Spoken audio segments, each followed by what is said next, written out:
So we're here in Milton Keynes with Polly James.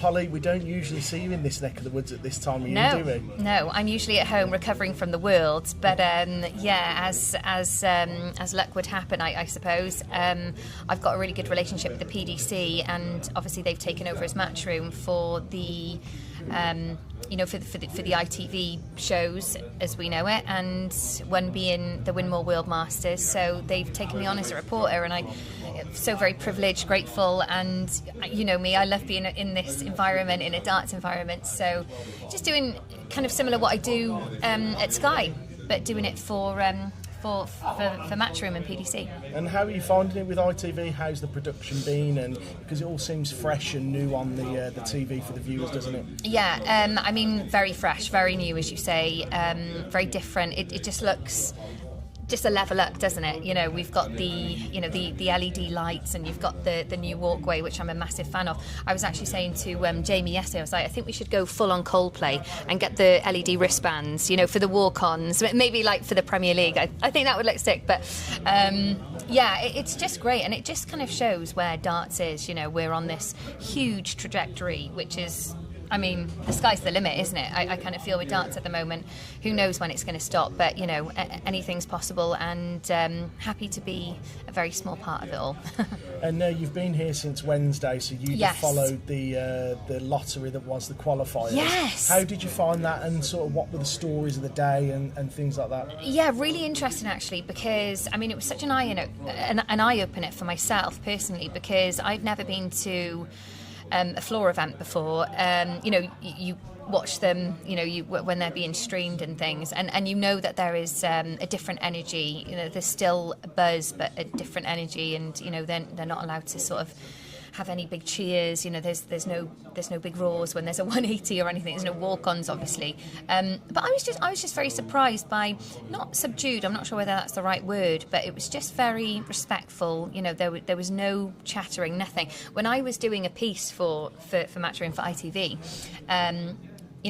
I wanted, it was my first piece, my first feature to sort of wrap up the preliminary rounds, and I was whispering, in it. So I was like, does this sound okay? But, you can't raise your voice in that sort of environment. But no, I mean, the qualifiers was brilliant. I think the one thing that I took from it was that, we say that the standard is so high in darts now, that the people that we all thought might qualify didn't really get a look in, unfortunately, and we had some new names in there.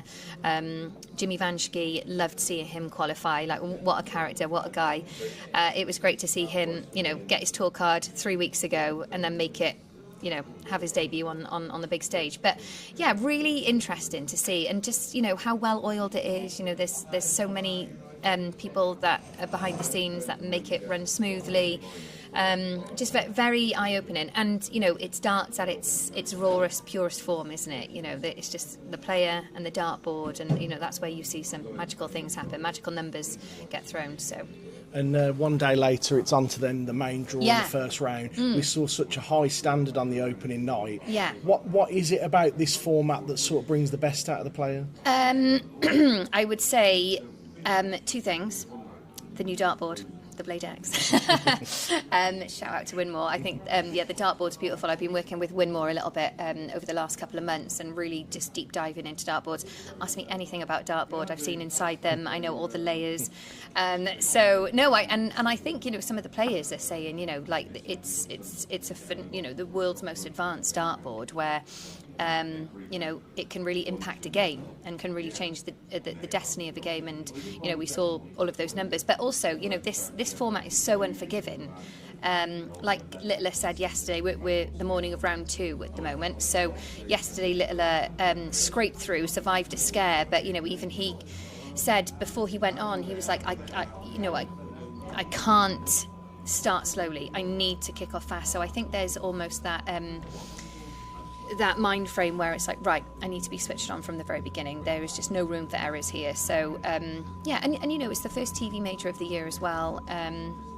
So maybe, I think that's playing in the back of the guys' heads as well. And you say there about Winmau and the new board. Yeah. You've also linked up with Red Dragon, haven't you? Yes, I have. So how did that come about, and how much are you looking forward to sort of starting with that company? So Red Dragon, I've known the guys for a while, and I feel, with darts at the moment, as I said, it's booming, isn't it, over the last couple of years. Darts for me was a part-time thing before, and now I find myself looking at a lot of opportunities, and I can't say no because I love this game, I love this sport, and for me personally, there's a bit of a crossroads in my life in terms of what I do with radio and all of these other opportunities coming on, and I find myself sort of veering over to this side and trying to spend time with the kids and whatnot. But Red Dragon sort of approached me and said, would you kind of want to be like an ambassador and do our interviews and things like that, and be there at the launches for things, and they're a great company, and it works well because Red Dragon, I'm Welsh, the headquarters is just down the road from me in Bridgend, and they've got some of my favourite players signed to them as well. So really friendly team, and just excited to see what content we can create over the next couple of years. And finally, what's 2026 looking like for you, because you're busy with Radio X, Sky, yes, ITV, so sure. Is it a busy year ahead? It is a very busy year ahead. Obviously my first one true love is radio. I feel that's the only thing that I'm semi good at. But I love Radio X, but just trying to fit everything in. My priority for 2026 is to, I always say this every new year, to have a good work-life balance, and I think I do. But my kids are getting older now, and I want to spend a lot of time with them. So I've taken the weekends off from Radio X, so I'll just be doing weekdays now, so that I get to spend time with the kids on the weekends. And there's obviously a couple of tournaments on the weekends and whatnot. But yeah, we've got the Premier League next after this. I'm actually going on holiday tomorrow, which I'm so excited for. So holiday tomorrow, come back. And then it is literally, I mean, you know what it's like. It's so intense. Premier League. I'm doing about 8 dates with Sky at the Premier League, and then after that we sort of gear up. We maybe have a month off, I think, but so many exhibitions with MODUS as well, which I adore. I love the exhibitions because the players are really chilled out, and we have such a good time, so much banter, and we get to visit all these fun cities and towns across the UK, and I've been in far too many Mecca bingo halls, but they're great as well.